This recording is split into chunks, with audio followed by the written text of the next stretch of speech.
கர்த்தருடைய பரிசுத்தநாமத்திற்கு மகிமை உண்டாவதாக. இந்த காலவெளியை தொடர்ந்து தேவனுடைய வார்த்தையை தியானிக்க கர்த்தர் நமக்கு கிருபை செய்வாராக. சங்கீதம் 18:35 நாம் பார்க்கும்போது, உம்முடைய இரட்சிப்பின் கேடகத்தை எனக்கு தந்தீர், உம்முடைய வலது கரம் என்னை தாங்குகிறது, உம்முடைய காருண்யம் என்னை பெரியவனாக்கும். இந்த காலவெளியிலே கூட வேதம் சொல்லுகிறது, உம்முடைய காருண்யம் என்னை பெரியவனாக்கும். எந்த இடத்திலே? பரலோக ராஜ்யத்திலே யார் பெரியவனாயிருப்பார்? யார் ஆண்டவருடைய காருண்யம் எப்படி பரலோக ராஜ்யத்திலே நம்மளை பெரியவனாக்கும் என்று சொல்லி இந்த வாரம் தியானிக்க கர்த்தர் கிருபை பாராட்டுவாராக. மத்தேயு சுவிசேஷம் 18ஆம் அதிகாரம் 1-4 வரை வாசிக்கும் போது அந்த இடத்துல மிக அழகாய் சொல்லுகிறது, நாம் சிறு பிள்ளை போல் நம்மை தாழ்த்தும் போது பரலோக ராஜ்யத்திலே நாம் பெரியவர்களாய் காணப்படுவோம் என்று சொல்லி மத்தேயு சுவிசேஷம் 18ஆம் அதிகாரம் 1-4. அவ்வேளையில் சீஷர்கள் இயேசுவிடத்திலே வந்து, பரலோக ராஜ்யத்தில் எவன் பெரியவனாய் இருப்பான் என்று கேட்டார்கள். இயேசு ஒரு பிள்ளையை தம்மிடத்தில் அழைத்து அதை அவர்கள் நடுவே நிறுத்தி, நீங்கள் மனம் திரும்பி பிள்ளைகளைப் போல் ஆகாவிட்டால் பரலோக ராஜ்யத்தில் பிரவேசிக்க மாட்டீர்கள் என்று மெய்யாகவே உங்களுக்கு சொல்கிறேன். ஆகையால் இந்த பிள்ளையைப் போல் தன்னை தாழ்த்துகிறவன் எவனோ அவனே பரலோக ராஜ்யத்தில் பெரியவனாய் இருப்பான். இப்படிப்பட்ட ஒரு பிள்ளையை என் நாமத்து நிமித்தம் ஏற்றுக்கொள்கிறவன் என்னை ஏற்றுக்கொள்கிறான் என்றார். கர்த்தருக்கு ஸ்தோத்திரம். பரலோக ராஜ்யத்தில் யார் பெரியவனாயிருப்பான்? உம்முடைய காருண்யம் யாரை பெரியவனாக்கும் என்ற கேள்வி சீஷர்கள் கேட்டபோது ஆண்டவர் சொல்கிற ஒரு வார்த்தை, உன்னை சிறு பிள்ளையை போல் நீ தாழ்த்தும் போது பரலோக ராஜ்யத்தில் பெரியவனாயிருப்பாய். ஏன் சிறு பிள்ளையை போல் தாழ்த்த வேண்டும் என்று சொல்லுகிறார்? சிறு பிள்ளைகளை அவர் தாயோ தகப்பனோ அடித்து விட்டால் உடனே அந்த பிள்ளைகள் அழும். கொஞ்ச நேரத்திலே அந்த அழுகை அப்படியே ஒரு சந்தோஷமாய் மாறிவிடும். உடனே சிரிப்பார்கள், உடனே அந்த தாய் முகத்தை பார்ப்பார்கள். அந்த தாயை அழுது கொண்டே வந்து கட்டி பிடித்து அவர்கள் கர்த்தரை நெருக்குவார்கள், தங்களை தூக்கி கொள்ள வேண்டும் என்று சொல்லி.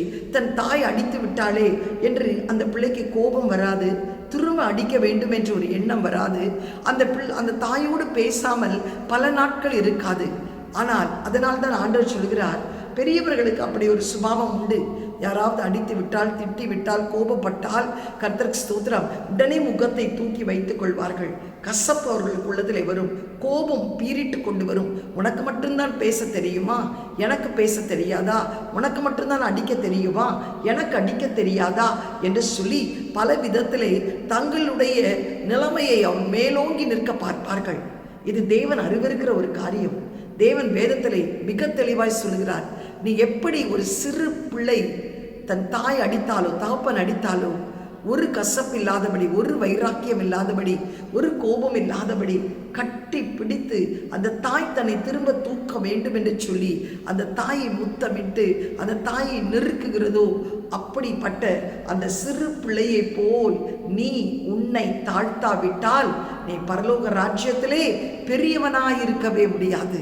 இதைதான் வேதமும் தெளிவாய் சொல்லுகிறது, தன்னைத்தான் தாழ்த்துகிறவன் உயர்த்தப்படுவான், தாழ்மை உள்ளவர்களுக்கு கர்த்தர் கிருபை அளிக்கிறார் என்று சொல்லி மீகா 6ஆம் அதிகாரம் 6-8 வாசிப்போமானால், எண்ணத்தை கொண்டு நாம் கர்த்தருடைய சமூகத்தில் வந்து நிற்போம், தேவனுக்கு முன்பாக பணிந்து கொள்வோம், தகன பலிகளை கொண்டோ ஒரு வயது கன்றுக்குட்டியை கொண்டோ அல்லது சந்ததியில் வர வேண்டும் 1000 ஆட்டுக்கடாக்களா இல்லை குடம் எண்ணெயா, உன்னிடத்தில் கர்த்தர் உன் முதற்பேரான குமாரனையா, உன் கற்பத்தின் கனியா.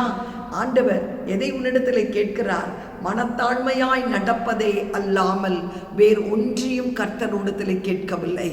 ஆண்டவனிடத்திலே ஆட்டை கேட்கவில்லை, கிடாவை கேட்கவில்லை, 100 குடம் எண்ணெய் கேட்கவில்லை, உன் முதற்பேரான குமாரனை கேட்கவில்லை, உன் கற்பத்தின் கனியை கேட்கவில்லை. ஆண்டவர் உன்னிடத்திலே எதிர்பார்க்கிறது மனத்தாழ்மை. அந்த மனத்தாழ்மை உன்னிடத்தில் இருக்குமானால், எப்படி சிறு பிள்ளைகளுக்கு அந்த மனத்தாழ்மை இருக்கிறதோ, ஏன் மனத்தாழ்மை? மனதிலே எந்த விதமான கிரட்ஜ் என்று ஆங்கிலத்திலே சொல்வார்கள், அந்த கோபம், எரிச்சல், கசப்பு இல்லாதபடிக்கு அந்த பிள்ளைகள் தங்களை தாழ்த்துகிறார்களோ அவர்கள்தான் பரலோக ராஜ்யத்திலே பெரியவனாய் இருப்பார்கள். இன்றைக்கு பரலோக ராஜ்யத்திலே நீ பெரியவனாய் காணப்பட வேண்டுமானால் அதுக்கு ஒரு PhD டிகிரி வேண்டாம், ஒரு டாக்டர் பட்டம் வேண்டாம், ஒரு இன்ஜினியர் பட்டம் வேண்டாம். உன்னை நீ தேவ சமூகத்திலே தாழ்த்தும் போது, கணவனுக்கு முன்பாக தாழ்த்தும் போது, பெரியவர்களுக்கு முன்பாக தாழ்த்தும் போது, உன் ஊழியருக்கு முன்பாக தாழ்த்தும் போது, உன் சக விசுவாசிகளுக்கு முன்பாக தாழ்த்தும் போது, கர்த்தர் இம்மையிலும் உன்னை உயர்த்துவார். அவருடைய காருண்யம் உன்னை பெரியவனாக்கும். பரலோகத்திலும் நீ பெரியவனாய் இருப்பாய். அவருடைய கிருபை மேல் கிருபையால் உன்னை ஊற்றி உன்னை அவர் ஆதரிக்க வல்லமை உள்ளவராய் இருக்கிறார். ஸ்மித் விக்கிள்ஸ்வர்த் என்று சொல்லி ஒரு பிரசித்தி பெற்ற ஒரு ஊழியக்காரர் இருந்தார். அவர் ஒரு சாதாரண பிளம்பர். ஆனால் அவருடைய மனைவி நல்ல ஒரு பிலீவர், நல்ல ஆண்டவரை ஏற்றுக்கொண்டு ஊழியம் செய்கிற ஒரு சகோதரி. இந்த ஸ்மித் விக்கிள்ஸ்வர்த் அவங்க வீட்டில் ஒரு பிளம்பிங் வேலைக்கு வரும்போது அவர்களுக்கு சுவிசேஷத்தை சொன்னார். அந்த ஸ்மித் விக்கிள்ஸ்வர்த் அந்த சுவிசேஷத்தை கேட்டு ஆண்டவரை ஏற்றுக்கொண்டார். அப்பொழுது அவர்கள் இருவரும் விரும்பி திருமணம் செய்து கொண்டார்கள். திருமணமான நாட்களிலே மிகவும் சந்தோஷமாயிருந்தார்கள். ஆனால் இந்த தாயை மனைவியை உயர்த்த உயர்த்த உயர்த்த அந்த ஸ்மித் விக்கிள்ஸ்வர்த்துக்கு பொறாமை அதிகமாய் வந்தது. ஒரு நாள் பெரிய குரூசைட் போயிட்டு விட்டு அந்த மனைவி வரும்போது அவர் கதவை அடைத்து விட்டு, நீ யாரிடத்தில் போனாயோ அங்கேயே போ என்று சொல்லி கேவலமான வார்த்தைகளை அந்த ஊழியக்காரருடைய இணைத்து பேச ஆரம்பித்தார். இவர்கள் எவ்வளவோ மன்னிப்பு கேட்டாலும் கதவை திறக்கவில்லை. பனி ஊறுகிற ஒரு நேரம், கர்த்தருக்கு ஸ்தோத்திரம், உறைந்து கொண்டிருக்கிறது பனி. கதவு அடைக்கப்பட்டது. நம்ம இருந்தால் என்ன சொல்லியிருப்போம்? ஒரு கதவை அடைக்கிற தேவன் எனக்கு 7 கதவை திறக்க வல்லமை உள்ளவராக இருக்கிறார் என்று சொல்லி அந்த வீட்டை விட்டே வந்திருப்போம். ஆனால் அந்த மனைவி அப்படி செய்யவில்லை. அதே இடத்துல நின்று ஆண்டவரை துதித்து கொண்டிருந்தாள். திடீரென்று அந்த கணவன் போடுற சத்தம் அமைதியாகி அவர் குரட்டை விட்டு தூங்குற ஒரு சத்தம் கேட்டது. கதவை எட்டி பார்க்கும்போது பின்னாடி கதவு திறக்கப்பட்டிருந்தது. இவளுக்கு ஒரே சந்தோஷம். அந்த உறைகிற பனியிலேயே பின்னாலே கடந்து போய் அந்த வீட்டுக்குள் வந்து அவர் கணவர் அந்த அடுப்பிலே டீ கொதிக்க வைத்திருந்தார். அதை கூட பாராமல் இவளை திட்டி விட்டு தூங்கிட்டு இருக்கார். அந்த டீ போட்டு 2 பிரெட் டோஸ்ட் போட்டு கணவன் மத்தியிலே அருகாமையிலே போய் நின்று என்ன கூப்பிட்டால் தெரியுமா? அவங்க கலாச்சாரம் பிரகாரமாய் டார்லிங் என்று கூப்பிட்டாள். உடனே அவர் விழித்திருந்து, நீ எப்படி வந்தாய்? உனக்கு யார் கதவை திறந்தது என்று முன்கதவை பார்க்கிறார். முன்கதவை தாளிட்டு தான் இருந்தது.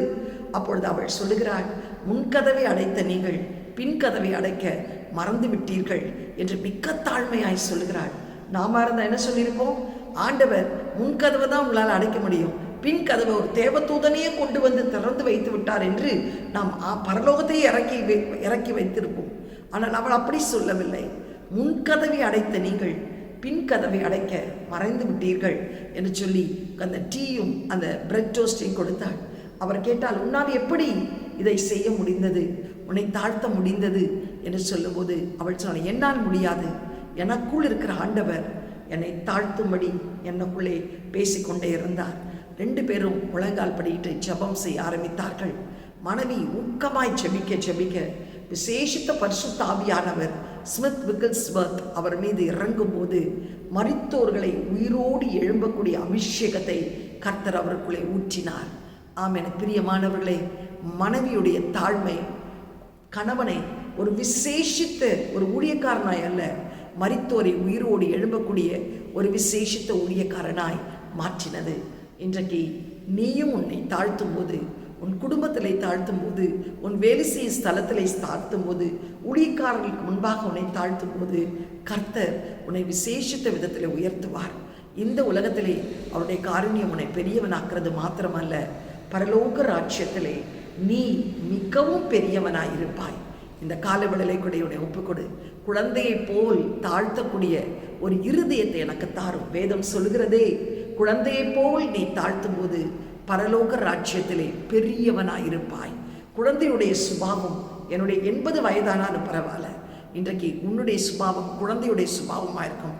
நான் 2 தலைமுறை பார்த்து விட்டேன், இப்படிதான் இருப்பேன் என்று சொன்னால் பரலோக ராஜ்யம் போக முடியாது. குழந்தையை போல், குழந்தை எப்படி எல்லாவற்றையும் மறந்து தன் தாய் தகப்பனிடத்தில் ஓடி சிரிக்கிறதோ அப்படியாய் எந்த கோபம், கசப்பு, எரிச்சல், பகை இராதபட்சத்திலே குழந்தை போல் நீ தாழ்த்தும் போது பரலோக ராஜ்யத்திலே பெரியவனாயிருப்பாய். திரும்ப சொல்கிற, பரலோக ராஜ்யத்தில் நீ பெரியவனாக இருக்க ஒரு டாக்டர் பட்டமோ, ஒரு இன்ஜினியர் பட்டமோ, ஒரு லாயர் பட்டமோ, ஒரு பிஹெச்டியோ வேண்டாம். குழந்தை போல் உன்னை தேவ சமூகத்திலே தாழ்த்து, உன் பெற்றோர்களுக்கு முன்பாக தாழ்த்து, உன் கணவனுக்கு முன்பாக தாழ்த்து. அவருடைய காருண்யம் உன்னை பெரியவனாக்கும். கண்களை மூடி ஜெபம் செய்வோம். எங்களை அதிகமாய் நேசிக்கிற நல்ல தகப்பனே, இந்த காலை வேளைக்காய்மை நன்றியோடு ஸ்தோத்தரிக்கிறோம். உம்முடைய காருண்யம் பெரியவனாக்கும் என்று சொல்லி நாங்கள் தியானிக்கிறோம். அப்பா, பரலோகத்தில் யார் பெரியவனாய் இருப்பார்? உம்முடைய காருண்யம் யாரை பெரியவனாக்கும் என்று பார்க்கும்போது இந்த நாளிலே நாங்கள் தியானித்தோமே, நாங்கள் சிறு பிள்ளை போல் எங்களை தாழ்த்தும் போது பரலோக ராஜ்யத்திலே நாங்கள் பெரியவனாய் இருப்போம். அந்த தாழ்மையின் குணத்தை எங்களுக்கு தாங்கப்பா. தன்னைத்தான் தாழ்த்துகிறவன் உயர்த்தப்படுவான். ஆண்டவரே, தாழ்மை உள்ளவர்களுக்கு கிருபை அளிப்பீர் என்று சொல்லி எல்லா சூழ்நிலையிலும் தாழ்த்த கிருபை செய்யும். எங்களிடத்தில் ஒரு குடம் எண்ணெயோ ஆண்டவரே, ஒரு ஆட்டுக்குட்டியோ, 100 ஆண்டவரே கத்தாவை குடம் எண்ணெயோ, எனக்கு கர்ப்ப பிறப்போ ஆண்டவரே முதற்கனியோ நீ கேட்கவில்லை. மனத்தாழ்மையே அல்லாமல் வேறு ஒன்றையும் எங்களிடத்தில் எதிர்பார்க்கவில்லை அப்பா. அந்த தாழ்மை குணத்தை இன்றைக்கு ஒவ்வொருவருக்கு தாரும். அன்றைக்கு எஸ்ரா 8:28 வாசிக்கிறோமே, தங்களை தாழ்த்துவதற்காக ஆகாவா நதி அடியிலே உபவாசித்தார்கள். இன்றைக்கு அந்த பெருமை, அந்த அகந்தை, அந்த மேட்டிமை, அந்த ஈகோயிஸ்டிக் எல்லாவற்றையுமே இயேசுவின் நாமத்திலே சுட்டரிக்கிறேன். இதை கேட்டுக்கொண்டிருக்கிற ஒவ்வொரு பிள்ளைகளுக்குள்ளே மனத்தாழ்மையை கர்த்தர் தருவீராக. சிறு பிள்ளையை போல் தாழ்த்தக்கூடிய ஒரு அனுபவத்தை கர்த்தர் ஊற்றுவீராக. பரலோக ராஜ்யத்தில் பெரியவனாய் நிற்க உதவி செய்யும். இயேசுவின் மூலம் நல்ல பிதாவே, ஆமென். God bless you. Have a blessed day. Amen.